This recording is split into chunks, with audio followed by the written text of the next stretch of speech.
Alors juste une petite annonce avant de commencer cette vidéo, on a ouvert un SoundCloud où on va mettre tous les creepypastas qui ont été faits dans un ordre précis, c'est-à-dire qu'on va remettre les anciens, mais tout ce qui est série, on va faire des playlists, style Oublou, il y aura toute une playlist si vous voulez les revoir d'une traite, le patient, pareil, ce sera toute une playlist, les SAR, je vais les reprendre, il y aura toute une playlist, enfin il y aura plein de choses dans le SoundCloud que je vous ai mis en description. Pour tous ceux qui veulent aller voir, il y aura aussi des exclusivités, c'est-à-dire que si vous partez en voyage, en vacances ou même le soir, si vous n'avez pas envie d'avoir YouTube d'ouvert, etc., et ben vous auriez juste à faire play sur une playlist ou play sur un creepypasta et vous pourrez voir les creepypastas qui vous intéressent. C'est en description, SoundCloud, Creepy, H5, les creepypastas. C'est parti pour cette partie 8, je vous embête pas plus. Et yo tout le monde, c'est H5, j'espère que tout le monde va bien, on se retrouve pour la partie 8. Pour la partie 8 de ce creepypasta. Alors j'ai une nouvelle à vous annoncer. J'ai vu qu'en fait c'était en 9 parties, mais qu'il y avait eu un update, donc il y a une 9ème, enfin il y a une genre de partie bonus à la fin, on va appeler ça une 10ème partie, à mon avis de ce qui se passe après, enfin genre la continuité, donc je vous le ferai bien évidemment. Et puis on va pas plus tarder pour cette partie 8. Nous en étions au moment où Parker allait se reposer, car il avait un plan pour prouver que sa théorie était bonne et que la théorie du docteur en fait était fausse, entre guillemets, pour sauver Joe, enfin pour le guérir. On en était là, comme d'habitude, mettez-vous dans l'ambiance avec je ne sais quoi, du déodorant si vous avez trop peur et que vous transpirez à foison, votre main droite et votre main gauche pour les plus aguerris et pour les plus habitués. Et puis c'est parti pour cette partie 8 du patient qui a failli me faire arrêter la médecine. Si vous cherchez une réponse au mystère de cette histoire, c'est probablement le chapitre que vous attendiez. Assez de tergiversation et reprenons là où on en était la dernière fois.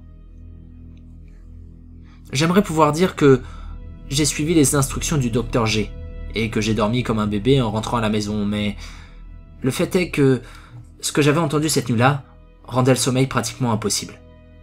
Le gargouillement, le piratage, le rire de la rivière et les gémissements de mon chien sans défense ont résonné dans mes rêves tellement de fois que j'avais à peine l'impression que j'allais dormir et que j'allais même passer d'une réalité à l'autre à chaque fois que je fermais les yeux.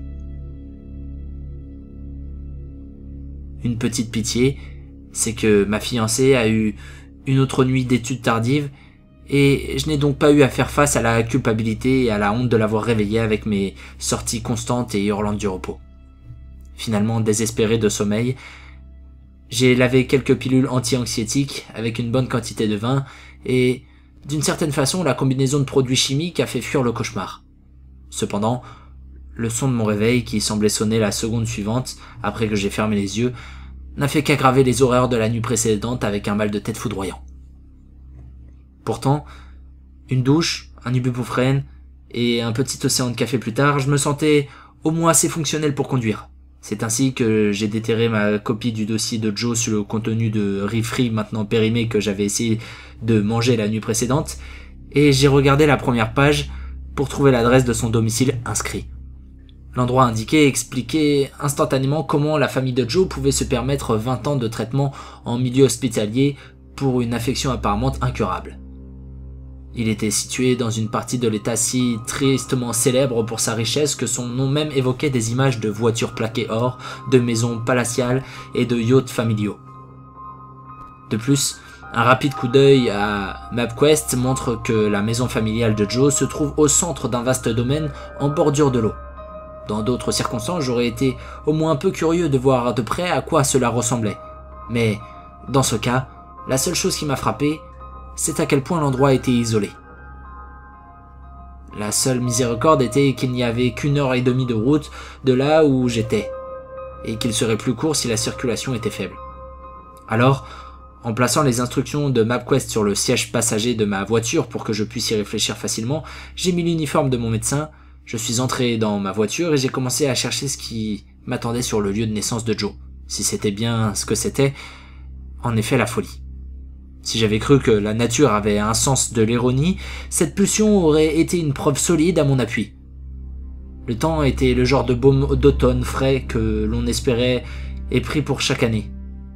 Le trafic inexistant, et pour couronner le tout, ma fiancée m'a informé qu'elle serait presque certainement libre pour le reste de la soirée à mon retour, après avoir passé un examen très difficile pour un cours qui ne la ferait plus remarquer avant quelques mois. Bref, dans d'autres circonstances, la journée aurait été parfaite, ce qui aurait rendu encore plus déconcertant l'initiative de ce que je considère maintenant comme une sorte d'équivalent séculaire de la bouche de l'enfer. Le caractère pittoresque de la carte postale de la partie de l'état où vivait la famille de Joe n'a fait que renforcer ce sentiment de dissonance cognitive. J'ai dû passer devant des centaines d'hommes, expansifs mais de bon goût, du genre de ceux que seul l'argent ancien pouvait construire. Chacun d'eux semblait appartenir à un roman de Jane Austen, plutôt qu'aux États-Unis. Les quelques résidents que j'ai vus errer dans les rues semblaient avoir été arrachés à un magazine Brooks Brothers ou J-Priest, vêtus de vêtements valant plusieurs mois de mon salaire et de montres qui m'auraient probablement coûté mon revenu annuel au moins. Ma Ford Taurus, relativement modeste, bien que bien entretenue, a dû sembler visiblement déplacée aux côtés des armées de Mercedes, Audi et Bentley. C'était le genre d'endroit où la douleur, quelle qu'elle soit, était soit évacuée par les médicaments et les visites chez les psychiatres de la boutique, soit simplement maintenue à une distance respectable par des dépenses importantes. Bref, c'était un endroit où tout ce qui était désagréable, sans parler de l'horreur surnaturelle, avait été impitoyablement gentrifié hors de la vue de l'esprit. Ce n'est qu'en m'approchant de l'épaisse porte en fer forgé de la propriété familiale de Joe que j'ai ressenti un sentiment de sinistrose dans mon entourage. Rétrospectivement, c'est peut-être en partie dû au fait qu'un vigoureux gardien de sécurité a pratiquement rugi pour s'arrêter à un endroit où il semblait appartenir à une mission parrainée au Blackwater plutôt que de surveiller une maison familiale tranquille. Ne voulant pas avoir l'air trop nerveux, j'ai expliqué dans ma meilleure façon de traiter le fils malade de la famille de l'hôpital psychiatrique, et j'espérais leur parler de son état. Le garde n'avait pas l'air calmé au début, mais après quelques questions d'approfondissement, toutes posées dans le grognement du sergent d'exercice stentorien, il a finalement tourné en rond avec une précision militaire et a composé quelques numéros sur sa console de sécurité. La voix d'une femme, teintée d'un accent poli et serré que l'on n'entendait habituellement que de la bouche des membres âgés du Yacht Club, sonnait au micro. Et après une brève conversation avec le martinet qui venait de m'interroger, elle a accepté que l'on me laisse entrer. Le garde n'a pas essayé de protester, mais a simplement raccroché intelligemment et a appuyé sur un bouton, ce qui a fait basculer le portail avec un silence et une douceur presque parfaite. L'estomac agité par les nerfs que j'essayais de refouler depuis que je me suis mis en route, j'ai traversé le portail tranquillement. L'allée menant à la maison familiale de Joe montait une colline graduelle, obsessivement entretenue, entourée d'une petite forêt d'arbres tout aussi bien entretenue. Au sommet de la colline, entourée d'autres arbres de ce genre, se dressait la maison elle-même, une imposante maison de style Strawberry Hill Style, construite en pierre qui semblait transformer le rayon du soleil en une lueur pastel radieuse. Je me suis garé devant et, remettant mes clés à un valet au cou raide qui avait l'air peiné de mettre les pieds dans une voiture aussi modeste que la mienne, je suis sorti pour aller voir ce que la maison avait à me réserver. Alors que je montais les escaliers de pierre calcaire étincelante, la porte s'ouvrit et une femme d'âge mûr dont le visage ressemblait à celui d'une beauté gracieuse vieillie se jeta à ma rencontre.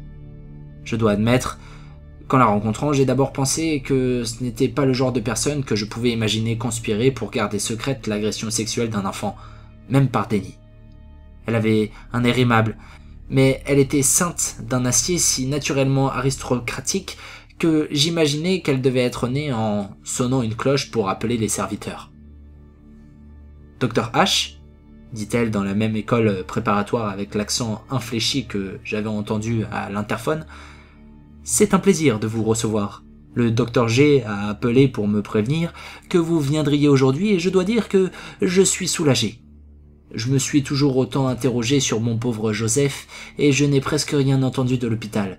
À part les factures, bien sûr. Alors, vous pouvez imaginer mon plaisir de votre appel. Entrez, s'il vous plaît. Merci, Madame M, lui dis-je gracieusement en lui serrant la main avec ce que j'espérais être le professionnalisme approprié. Je suis très heureux de pouvoir vous avoir à la maison. J'espérais parler à au moins un des parents de Joe. Eh bien, j'ai peur que vous ne deviez vous contenter de moi, dit-elle un peu tristement.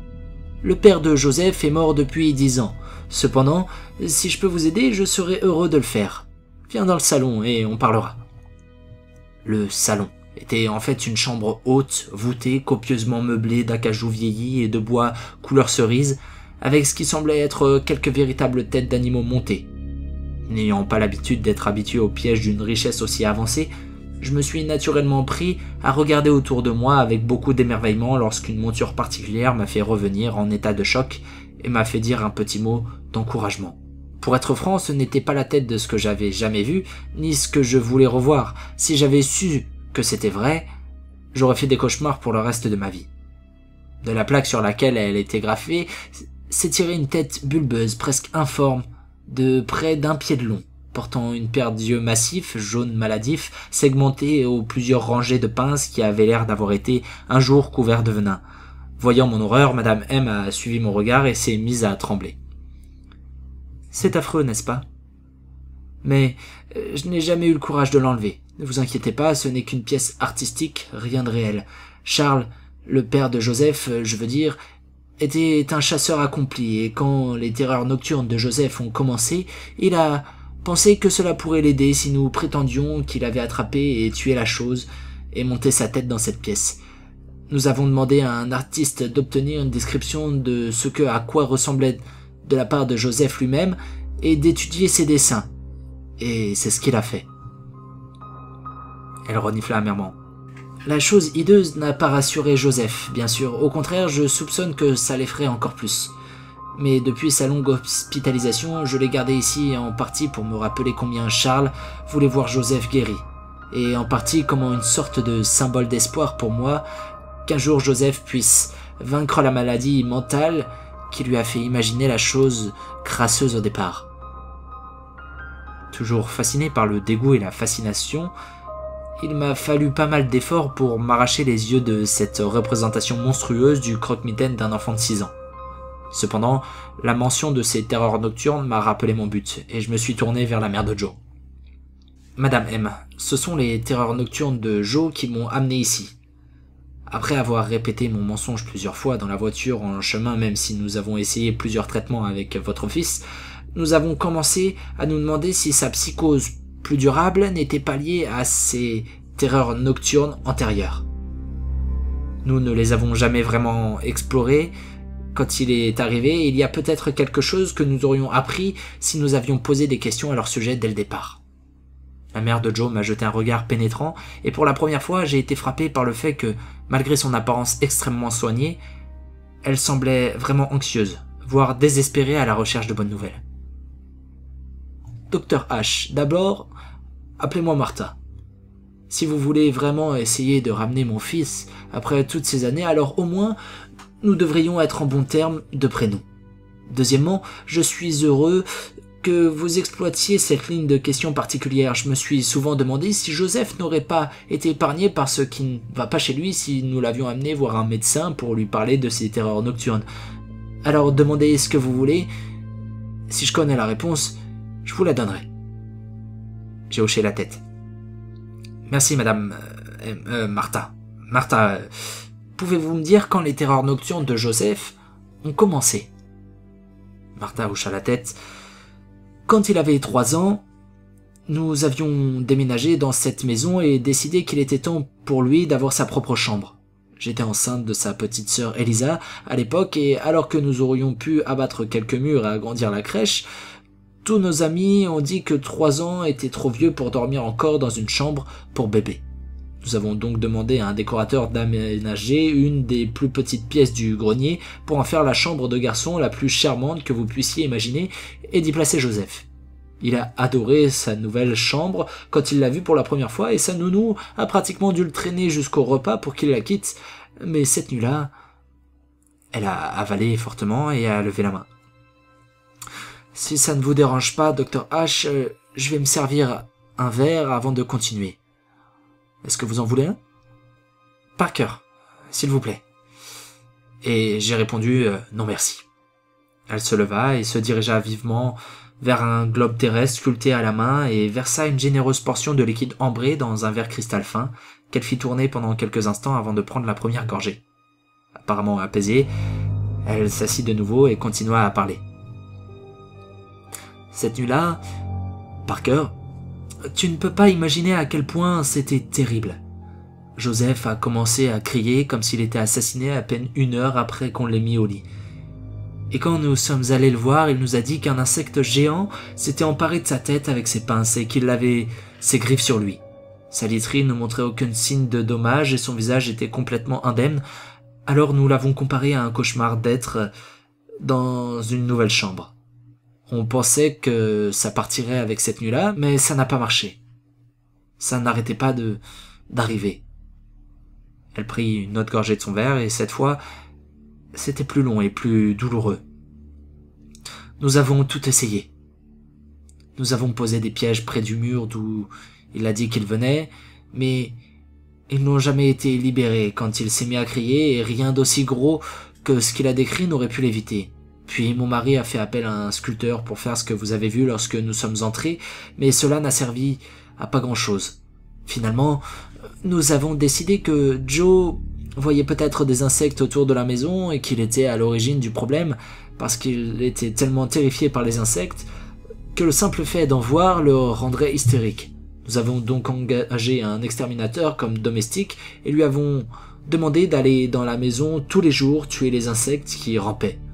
Rien n'a marché, les terreurs nocturnes n'arrêtaient pas d'arriver. Martha a drainé une plus grande partie de la boisson.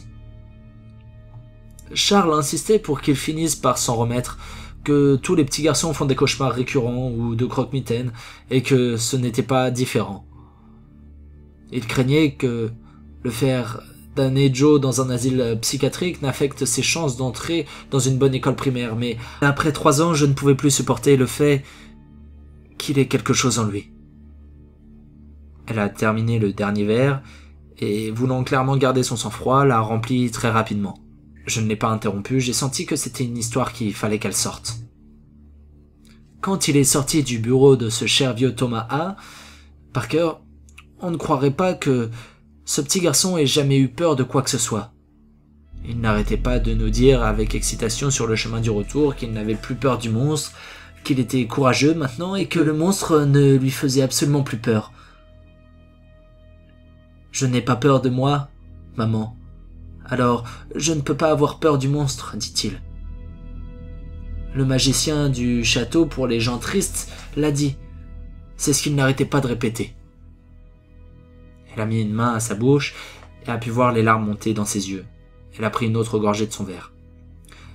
Nous avons essayé de lui donner des sédatifs cette nuit-là, mais il a insisté pour ne pas en avoir besoin. Et il dit qu'il voulait affronter le monstre et lui faire savoir qu'il ne pouvait plus lui faire peur. Et quand il n'a pas fait un bruit cette nuit-là, nous avons supposé que tout ce que les médecins lui avaient dit avait dû faire son travail. Puis le lendemain matin, Joseph et moi nous sommes accroupis dans un coin et avons prié.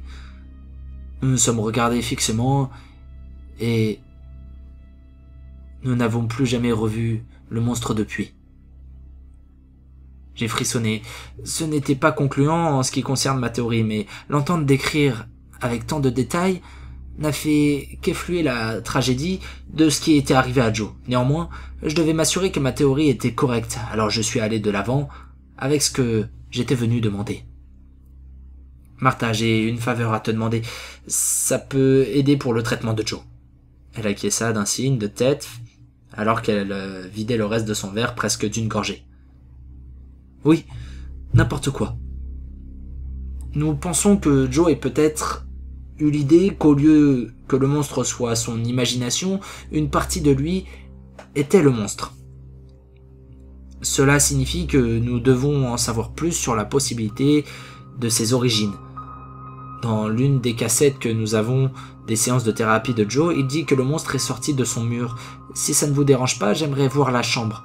Et avec votre permission, j'aimerais examiner certains de ces murs pour voir s'il y a quelque chose d'étrange. Peut-être la preuve d'une infestation que votre exterminateur n'aurait pu remarquer. Martha n'avait pas l'air d'avoir besoin de temps pour réfléchir. Elle se leva immédiatement et commença à sortir de la pièce. Voyant que je n'avais pas bougé, elle secoua la tête avec impatience. « Eh bien, qu'attendez-vous ? Bien sûr, la réponse est oui. Allez, continuez maintenant. Je vais demander à notre homme à tout faire de vous apporter des outils. » J'allais objecter que j'avais apporté les miens, mais vu que je les avais laissés dans ma voiture, cela semblait une distraction inutile. De plus, un endroit comme celui-ci pourrait probablement se payer de bien meilleurs matériaux que moi pour abattre un mur. Alors je me suis levé, j'ai suivi Martha hors de la pièce et j'ai commencé à monter plusieurs volets d'escalier jusqu'à l'ancienne chambre mansardée de Joe. Il était évident dès mon arrivée que la pièce n'avait pas été habitée, ni même entrée depuis un bon moment. La poussière a cicatrisé toutes les surfaces et certains des vieux jouets dans la pièce semblaient rouillés. Pourtant, en regardant autour de moi, j'ai pu voir que c'était une pièce qui aurait dû pouvoir mettre à l'aise même l'enfant le plus nerveux. Les jouets étaient éparpillés un peu partout, allant de figurines aux animaux, en peluche en passant par les grandes voies de train miniatures qui sillonnaient toute la pièce. Les murs étaient peints d'un bleu profond et relaxant, sauf d'un côté où une murale massive et hyper réaliste d'une voiture de course rouge vif avait été peinte, dans le moindre détail. Le lit ressemblait moins à un lit qu'à un nuage de forme physique, tant qu'il était couvert d'oreillers et de draps épais et en duvet. Et le sol, contrairement au reste de la maison, n'était pas en bois dur, mais plutôt recouvert d'une moquette douce et luxuriante, du même bleu apaisant que le reste de la pièce. Néanmoins, Martha hésita sur le seuil de la pièce, comme si le seul fait de l'avoir secoué sa détermination. Puis, un regard d'acier pénétrant dans ses yeux, elle entra et me fit signe d'approcher. Une étendue de mur d'environ 10 pieds de long, immédiatement à gauche du lit, elle la pointait du doigt avec un regard dégoûté sur son visage. C'est là que Joe a dit que la chose viendrait. C'est bien évidemment impossible, bien sûr, mais si je croyais que son monstre pouvait exister, il ne pourrait pas se cacher ici. C'est l'un des murs extérieurs de cette partie de la maison, il n'y a rien d'autre du côté de cette paroi, à part l'air libre, même pas un petit vide sanitaire. Elle semblait me parler moins à ce moment-là, et plus à elle-même, comme si elle essayait de se convaincre de sa propre santé mentale. Puis rencontrant mes yeux, elle a parlé plus directement. « L'homme à tout faire devrait se lever dans quelques minutes, dit-elle sans ménagement. Je lui dirai d'attendre au bout du couloir jusqu'à ce que vous ayez terminé. Veuillez lui faire savoir une fois votre enquête terminée afin qu'il puisse réparer tout dommage que vous pourriez causer dans la pièce. J'espère que vous trouverez ce que vous cherchez. » Merci Martha. Elle acquiesça d'un signe de tête raide mais gracieux, puis sortit de la pièce. Comme promis, quelques minutes plus tard, un grand homme au visage aigre est arrivé avec un gros sac d'outils et même une grosse hache à feu, qui m'a poussé avec un grognement avant de s'écraser dans le hall. J'ai appelé pour le remercier, mais il n'a pas réagi. Et maintenant, il n'y avait rien d'autre à faire que d'enquêter sur la pièce, en pensant que je devrais chercher des indices plus terre-à-terre qui pourraient expliquer n'importe quelle partie de la psychose de Joe avant d'abattre le mur. J'ai commencé à fouiller dans les réserves apparentes et infinies de jouets et de jeux de livres dans la pièce. Pourtant, à part l'absence évidente de quoi que ce soit qui importe les caractéristiques semblables à celles d'un insecte ou qui touchait à des sujets liés aux insectes, je n'ai rien trouvé. Mis à part leur nombre, les effets personnels de Joe n'avaient rien de remarquable. C'était le genre de choses qu'on s'attendait à voir dans la chambre d'un enfant riche. Il n'y avait rien d'autre à faire que d'enquêter sur le mur. Alors, décidant que je ne voulais pas aller jusqu'au bout des méthodes plus subtiles, en espérant ne pas avoir à le faire, j'ai d'abord commencé à taper dessus avec un marteau, en essayant de voir si je pouvais trouver un endroit qui sonne creux. Pas de chance. Le mur semblait être solide, droit à travers, et si c'était vrai, le démolir pourrait ne rien révéler, je perds peut-être mon temps. Mais je n'étais pas encore prêt à abandonner. Décidant que je voulais voir si le mur était fait du même matériau, j'ai sorti une perceuse électrique et je l'ai équipée de la mèche la plus longue que j'ai pu trouver. Puis j'ai enfilé et, en me fortifiant, j'ai enfoncé la perceuse de bois. Il s'est éclaté et s'est fissuré au fur et à mesure que je travaillais. Et il était assez dur pour défier la foreuse de façon maussade, même avec une force considérable. Mais en fin de compte, j'ai réussi à forcer le passage jusqu'à ce que je rencontre aucune résistance du tout. Le mur était le même, jusqu'au bout. En soupirant avec d'autres agacements et de soulagement, j'ai décidé de remettre la perceuse à sa place lorsque quelque chose de presque imperceptible a attiré mon attention. Comme je l'ai déjà dit, le sol était recouvert d'une moquette que la même couleur de mur. Cependant, près de l'ancien lit de Joe, il y avait 2 endroits où la moquette semblait légèrement inégale. Perplexe, et me demandant si c'était un truc de la lumière, j'ai tendu la main pour sentir les perturbations, mais j'ai découvert que le tapis avait été partiellement arraché du sol dans les 2 cas. pour ensuite être remis à la place de façon imparfaite. Intrigué, j'ai tiré sur ce qui semblait être le point d'origine de la déchirure et une longue partie du tapis s'est détachée du sol, glissant vers l'arrière aussi facilement que si je remontais un drap de lit. C'est alors que j'ai remarqué que le plancher en dessous, au lieu d'être fait du même bel acajou que les autres parties de la maison, était plutôt fait d'une sorte de bois dur, plus clair et plus modeste que le tapis, avait clairement été destiné à dissimuler. Je le mentionne parce que c'est seulement grâce à la couleur claire de ce bois que j'ai pu apercevoir quelque chose qui aurait autrement échappé à ma vision. Une traînée de petites taches brunes qui ont suivi la même trajectoire que le tapis déchiré se sont arrêtées au mur solide derrière moi. Si j'avais eu le moindre doute quant à leur nature, elle a été immédiatement détruite par ma découverte que quelques petits morceaux de matériel dur près du pied du lit que mon éducation médicale a immédiatement identifiés comme des ongles humains de la taille d'un enfant. Quelqu'un s'était accroché au tapis si fort que ses ongles avaient été arrachés, et le tapis lui-même s'est déchiré, laissant une traînée de sang qui s'était arrêtée sur le mur. Maintenant, je savais que je n'avais d'autre choix que d'attaquer ce mur. J'ai attrapé la hache à feu et j'ai commencé mon attaque, déversant chaque once de force que mes muscles pouvaient produire dans chaque élan. Une fois de plus, le mur a résisté, mais l'acuité de la lame et le désespoir de mon assaut ont traversé facilement et un morceau de mur s'est détaché. Ce faisant, elle a révélé l'horreur glaciale qui m'a fait me demander si j'avais déjà perdu la tête ou si j'étais sur le point de la perdre. À l'intérieur du mur, avec le bois si parfaitement sculpté qu'il avait l'air d'avoir été sculpté sur place, se trouvait une minuscule crâne humain de la taille d'un enfant. Déjà horrifié, j'ai dû m'esquiver du mur et me couvrir la bouche pour ne pas vomir alors que l'odeur de 20 ans de décomposition cachée par cette tombe creusée dans le sol m'assaillit le nez. Pire encore était l'incrédulité que je ressentais. Ce que je sentais et voyais me semblait impossible. Personne n'aurait pu creuser une alcôve de la taille parfaite d'un cadavre, d'enfant au milieu d'un mur solide, en particulier une alcôve qu'il faudrait abattre pour même la trouver. Ça ne servait à rien. Ça ne sert à rien. Puis dans un cataclysme d'horreur soudain, tout s'est mis en place. D'abord les mots que Joe avait dit à sa mère après sa première visite à l'hôpital. « Je n'ai pas peur de moi, maman, donc je ne peux pas en avoir peur. » Le magicien du château pour les gens tristes l'a dit. Puis le premier indice qu'avait guidé le docteur A jusqu'à son diagnostic. J'ai compris pourquoi les délires changeaient tout le temps. Ils changeaient à chaque fois que quelqu'un l'appelait par son nouveau nom. Et enfin, les paroles horribles, innocentes et prophétiques de Joe sur la cassette audio. Ils retournent dans le mur quand ils arrivent. Ils font comme de la glace. On dirait que c'est le mur. Je vais lui dire que ça ne me fait pas peur la prochaine fois que je le vois.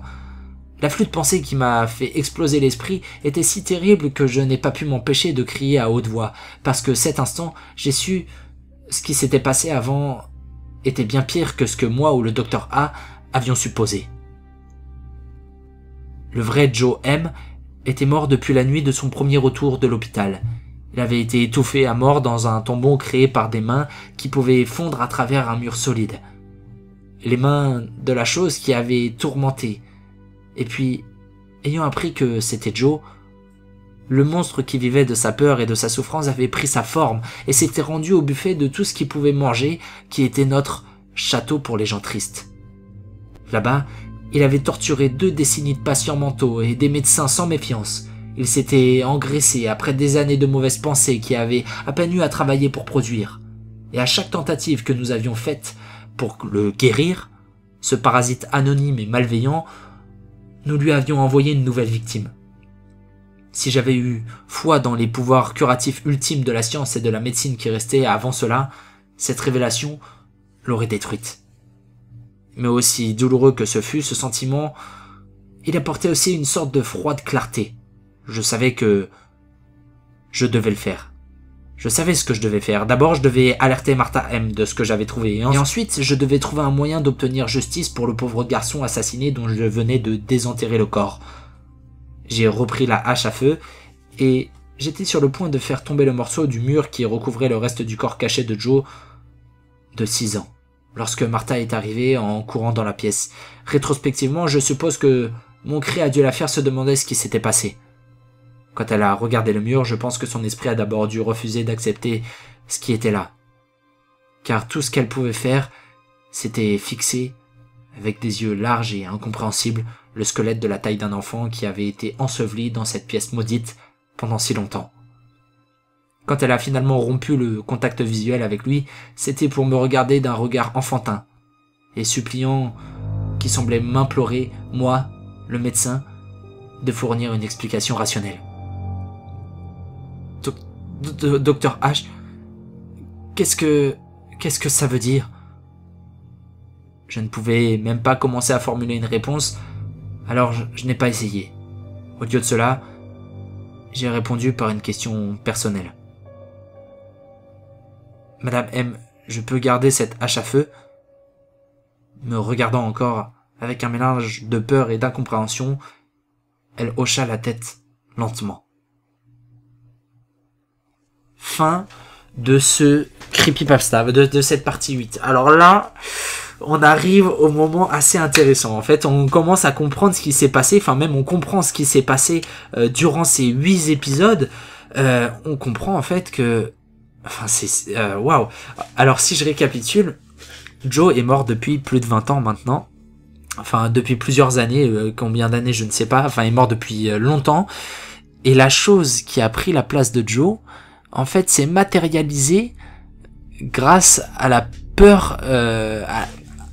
Waouh. En fait, elle s'est matérialisée. Pour faire simple, la peur de Joe et la folie de Joe s'est matérialisée et a tué Joe, tout simplement. Et en plus, pour cacher le corps et pour pouvoir prendre son identité et continuer à vivre de la folie des gens, enfin, comme une entité, en fait, c'est un démon, si on peut appeler ça comme ça. Il a enfermé Joe, il a encastré Joe dans un mur, grâce à ses pouvoirs surnaturels, hein, apparemment. Ce qui a permis de découvrir tout ça, bah, c'est le fait que Joe se soit débattu, hein. Et puis, il a continué à sévir, puisqu'on peut utiliser ce mot-là, dans l'hôpital psychiatrique, en manipulant les gens, en les faisant commettre des suicides, en les violant complètement, et toujours en se faisant passer par pour une autre personne, qui est la personne de Joe, qui était morte depuis le début. Alors là, là je tombe un peu dénu parce que franchement, ce creepypasta il est juste génial, dans le sens où il est super bien écrit comme d'habitude, et puis l'histoire est superbe, elle est inédite, et vraiment je suis content de vous le faire.